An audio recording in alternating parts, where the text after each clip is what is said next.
will not spend more time as the time is constrained. Straightly, I'm going to the presentation. Okay, so I'll skip on that and coming to before going to introduce my work before you, I'll spend a little bit time about what are the objectives behind my paper and what motivates me to do that paper. So investment is all about commitment of fund to a particular avenues for a particular time. And as an investor, when we going for investment, we try to maximize our return and minimize our risk. And all the investment decisions based upon the information, the kind of information we are going to take, and based upon that information, we are going to take our investment decision.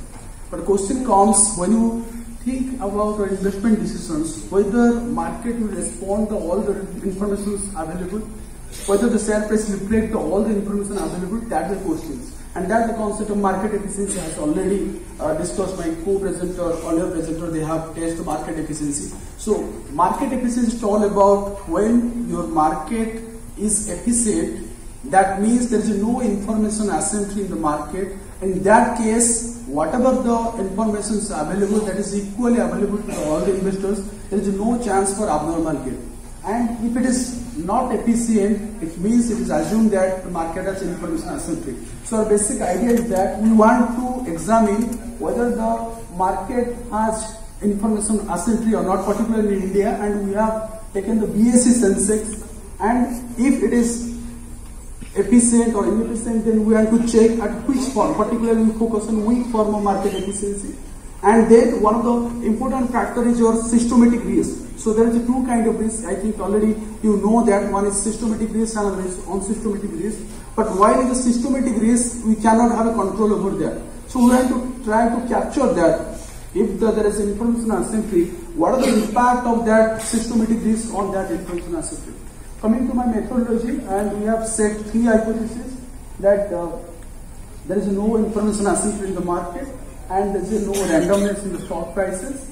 There is no significant influence of systematic risk on the market. So coming to my research methodology, I have used the data from BSE and other websites, and 364 days treasury bill has been considered as a risk-free rate.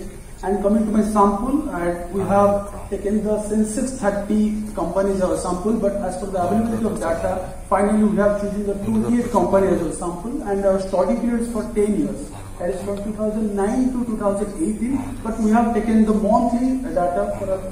And coming to the design of our research design, we can say that we try to proxy the market information asymmetry in the market as your CAPM model. So CAPM model says that we can calculate our expected return by considering the beta as a variable. So that risk-free rate plus beta and Rn minus Rn, that is your traditional model developed by Sharpe, Langdon and Mosin. So we try to capture the market expected return through CAPM model. Then we try to differentiate what is the difference between our expected return and actual return. That is, we proxy that as our information asymmetry.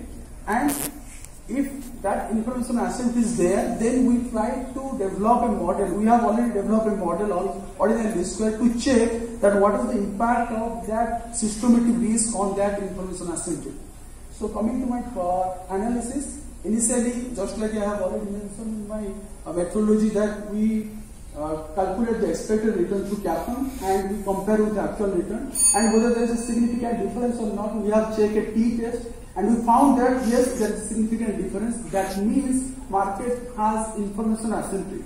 And we also further motivated to check that at which form it is inefficient. Then we run a test to find out that whether the market has weak form of efficiency or not. And we also found that, as you may see, that the significant value is less than our p-value. So it says that market has weak form of efficiency, and we also further check our robustness through all the data. We have taken all the companies in the 28 companies individually also, and finally we already done a regression analysis to check what is the impact of our market risk on that information asymmetry, and we found that a positive impact.